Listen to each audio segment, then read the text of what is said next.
ಅತಿಥಿ ವರ್ಗವೇ, ಜೊತೆಗೆ ಈ ಹಿಂದೆ ನನ್ನ ಜೊತೆಗೆ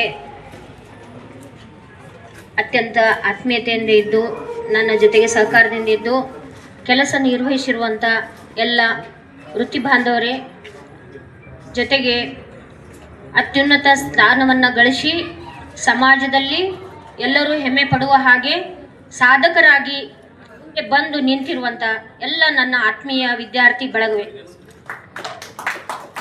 ಒಬ್ಬ ಟೀಚರ್ಗೆ ಒಬ್ಬ ಗುರುವಿಗೆ ಏನು ಬೇಕು, ಇದಕ್ಕಿಂತ ಹೆಚ್ಚಿಗೆ ಏನು ಅಪೇಕ್ಷೆ ಇಲ್ಲ.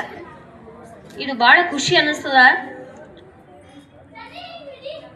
ಏನಂತ ಹೇಳ್ತಾರ ಅಂತಂದ್ರೆ, ಹಿರಿಯರ ನಾಣ್ಣುಡಿ ಪ್ರಕಾರ ವರ್ಷವೊಂದನ್ನು ನೋಡುವುದಾದರೆ ಕಾಳುಗಳನ್ನು ಬಿತ್ತು. ಪ್ರತಿನಿತ್ಯ ನಮಗೆ ಆಹಾರ ಮುಖ್ಯ ಅದ, ಆಹಾರ ಪೋಷಕಾಂಶ ಅದು ಬೇಕದ.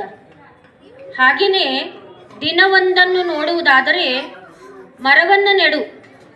ಪ್ರತಿನಿತ್ಯ ನಮಗೆ ಆಸರೆ ಬೇಕು, ನೆರಳು ಬೇಕು, ನೆಮ್ಮದಿ ಬೇಕು ಅಂದ್ರೆ ಮರಗಳ ಮೇಲೆ ಆಕ್ಸಿಜನ್ ಬೇಕು ಅಂದ್ರೆ ಮರಗಳ ಆಶ್ರಯ ಬೇಕು. ಅದೇ ರೀತಿಯೇ ಜೀವನವನ್ನು ನೋಡುವುದಾದರೆ ಶಿಕ್ಷಣವನ್ನು ಕೊಡು ಅಂತ ಹೇಳ್ತಾರೆ.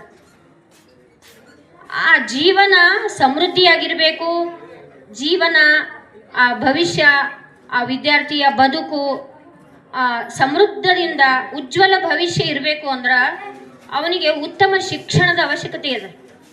ಆ ಶಿಕ್ಷಣ ಆ ತುಂಬಿದಂಥ ರೀತಿ, ಅದರ ರೂಪುರೇಷೆ, ಶಿಕ್ಷಣದ ಹಂತ, ವಿವಿಧ ಹಂತಗಳನ್ನು ದಾಟಿ ಬಂದು ಇವತ್ತು ನಮ್ಮ ಎದುರುಗಡೆ ಸಾಧಕರಾಗಿ ಇಲ್ಲಿ ಬಂದು ಕುಳಿತಾರಲ್ಲ, ಅದನ್ನು ನೋಡಿ ನಮಗೆ ಹೆಮ್ಮೆ ಅನಿಸ್ಲಿಕ್ಕದ.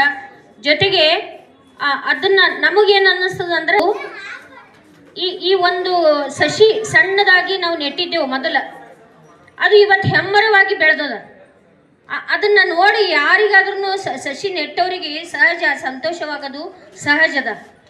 ಹಾಗಾಗಿ ರಾಮಕೃಷ್ಣ ಪರಮಹಂಸರು ಏನು ಹೇಳ್ತಾರ ಅಂತಂದ್ರೆ, ಮೊದಲು ನಿನ್ನ ಪಾಡಿಗೆ ನೀನು ಒಂದು ಸಹಜವಾಗಿ ಯಾವುದು ಸ್ವಾರ್ಥ ಭಾವನೆ ಇರಲಾರ್ದೆ ಏನು ಮಾಡಬೇಕು, ಒಂದು ಬೀಜವನ್ನು ಬಿತ್ತು, ನಂತರ ಅದನ್ನು ಉತ್ತಮ ಪೋಷಕಾಂಶಗಳನ್ನು ಹಾಕು, ನೀರು ಹಾಕು.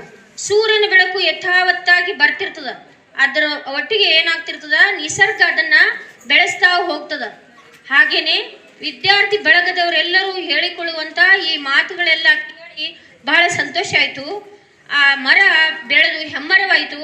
ಆ ಹೆಮ್ಮರವಾದಂಥ ಮರ ಇನ್ನೂ ಹೀಗೆ ಸಹಜವಾಗಿ ಸಮಾಜಕ್ಕೆ ಹಲವಾರು ರೀತಿಯಲ್ಲಿ ಸಹಾಯ ಮಾಡಲಿ, ದೀನ ದುರ್ಬಲರಿಗೆ ಸಹಾಯ ಮಾಡಲಿ, ತಂದೆ ತಾಯಿಗೆ ಆಶ್ರಯ ಆಗಲಿ, ಆಸರೆ ನೀಡಲಿ, ಪ್ರತಿಯೊಬ್ಬರಿಗೂ ಊರುಗೋಲಾಗಲಿ.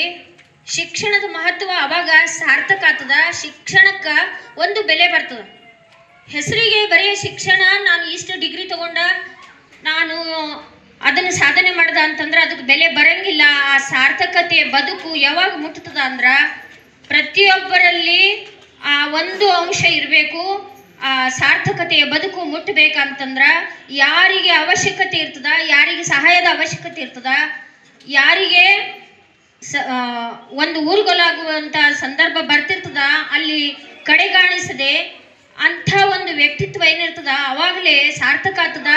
ಅದೇ ರೀತಿನೇ ನಾನು ಏನು ಹೇಳ್ತಾ ಇದ್ದೀನಂದ್ರೆ, ಈ ಶಿಕ್ಷಣ ಸಂಸ್ಥೆಯಲ್ಲಿ ನಾನು ಕೂಡ ಕೆಲಸ ಮಾಡಿ ಇದಕ್ಕೆ ಅನಂತ ಈ ಸಂಸ್ಥೆಗೆ ಧನ್ಯವಾದಗಳನ್ನು ಹೇಳ್ತೀನಿ. ಜೊತೆಗೆ ನನ್ನನ್ನು ಕೂಡ ಈ ಕಾರ್ಯಕ್ರಮದ ಒಂದು ಭಾಗವಾಗಿ ಪರಿಗಣಿಸಿ ನನಗೂ ಕೂಡ ಒಂದು ಕಾರ್ಯಕ್ರಮದ ಬಿಂದುವಾಗಿ ಮಾಡ್ಕೊಳ್ಳೋಕೆ ಪ್ರಯತ್ನ ಮಾಡಿದಂಥ ಎಲ್ಲ ವಿದ್ಯಾರ್ಥಿ ಬಳಗಕ್ಕೂ ಅನಂತ ಧನ್ಯವಾದಗಳನ್ನ ಹೇಳ್ತಾ ನನ್ನ 2 ಮಾತು ಮುಗಿಸ್ತೀನಿ. ಜೈ ಹಿಂದ್, ಜೈ ಕರ್ನಾಟಕ.